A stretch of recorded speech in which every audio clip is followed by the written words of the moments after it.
രാജേഷിന്റെ കുടുംബത്തിനുള്ള നഷ്ടപരിഹാരത്തിൽ അടിയന്തര നടപടി സ്വീകരിച്ചില്ല എങ്കിലും മൃതദേഹം ആശുപത്രിയിൽ നിന്ന് ഏറ്റെടുക്കില്ല എന്ന് സുഹൃത്ത്. സർക്കാരും കമ്പനി അധികൃതരും അവഗണിക്കുന്നു.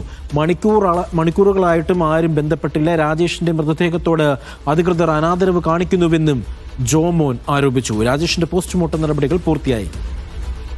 കുടുംബത്തിന്റെയും ഞങ്ങളുടെയും തീരുമാനമെന്ന് പറഞ്ഞു കഴിഞ്ഞാൽ ഇതേവരെയായിട്ടും ഗവൺമെന്റ് ഒഫീഷ്യൽസോ കമ്പനി ഒഫീഷ്യൽസോ ഞങ്ങളെ ബന്ധപ്പെടാൻ ശ്രമിച്ചിട്ടില്ല.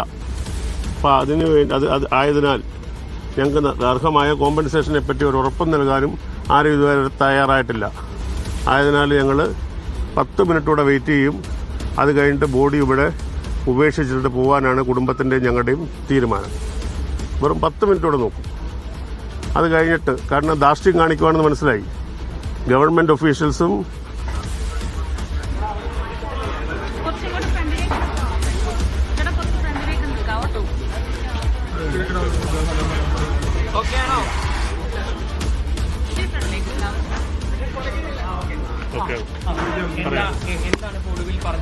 ഇപ്പോൾ അവസാനമായിട്ടൊരു ധാരണയിലെത്തിയിരിക്കുന്നത് 25 ലക്ഷം രൂപ നാളെ കാർത്തിപ്പള്ളി തഹസീൽദാരുടെ കയ്യിൽ ഒറ്റ ചെക്കായിട്ട് ഏൽപ്പിക്കാമെന്നാണ് പറഞ്ഞിരിക്കുന്നത്. അത് ഗവൺമെൻറ് ഒഫീഷ്യലിൻ്റെ മുമ്പിൽ വെച്ചെടുത്ത ഒരു ഉറപ്പാണ് അവർ തന്നിരിക്കുന്നത്. പിന്നെ ഇപ്പോൾ 40,000 രൂപ ഈ മരണാനന്തര ചടങ്ങിലേക്ക് വേണ്ടിയുള്ള ചെലവിലേക്ക് അവർ തന്നിട്ടുണ്ട്. ബോഡി ഏറ്റുവാങ്ങി.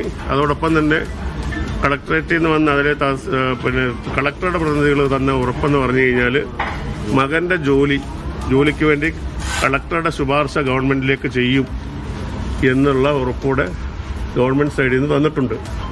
അപ്പോൾ ഞങ്ങൾ അതിനൊരു അപേക്ഷ കൊടുക്കണമെന്ന് മാത്രം. ബാക്കി തീരുമാനങ്ങൾക്ക് നടക്കുമെന്നാണ് ഞങ്ങൾക്ക് കിട്ടിയ ഉറപ്പ്. അതേപോലെ തന്നെ ഞങ്ങളോട് ഇത്രയും നേരം സഹകരിച്ച് ഞങ്ങളെപ്പോലെ തന്നെ ക്ഷമകെട്ട് ഇവിടെ ഇരുന്ന് ഞങ്ങളെ സഹായിച്ച എല്ലാ മാധ്യമങ്ങൾക്കും പ്രത്യേകം നന്ദി. അതെ ഇപ്പോൾ 25+4 ഗവൺമെന്റിന്റെ 4 ഒരു തുകയും കിട്ടിയിട്ടില്ല. അടിയന്തര ധനസഹായം കിട്ടിയിട്ടില്ല. പ്രഖ്യാപനം മാത്രമേ നടന്നിട്ടുള്ളൂ. അത്രയേ ഉള്ളൂ. സംസ്കാര ചെലവിലേക്ക് കമ്പനിയിൽ നിന്ന് 40,000 രൂപ തന്നിട്ടുണ്ട്. തുടർന്ന് ചടങ്ങിലേക്ക് പോവാണ്. ഞങ്ങളിവിടുന്ന് ബോഡി എടുത്തിട്ട് പോവാണ്. ഇന്ന് തന്നെ ഉണ്ടാവും. മുസീനാസു വിവരങ്ങൾ നൽകാനായി ഉണ്ട്.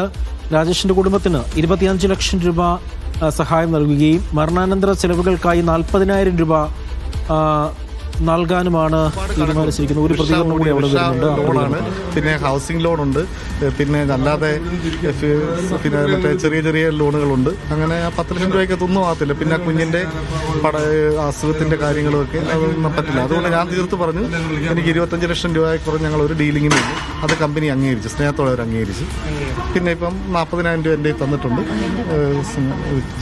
ചെലവ്, സാംസ്കാരിക ചെലവുണ്ട്. തീർച്ചയായിട്ടും അതായിട്ടുണ്ട്. ജോലിയുടെ കാര്യം തഹസിൽദാർ ഉറപ്പ് തന്നിട്ടുണ്ട്.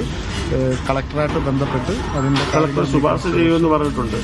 ശുപാർശ ചെയ്യുമെന്ന് തഹസിൽദാർ ഉറപ്പ് തന്നിട്ടുണ്ട്.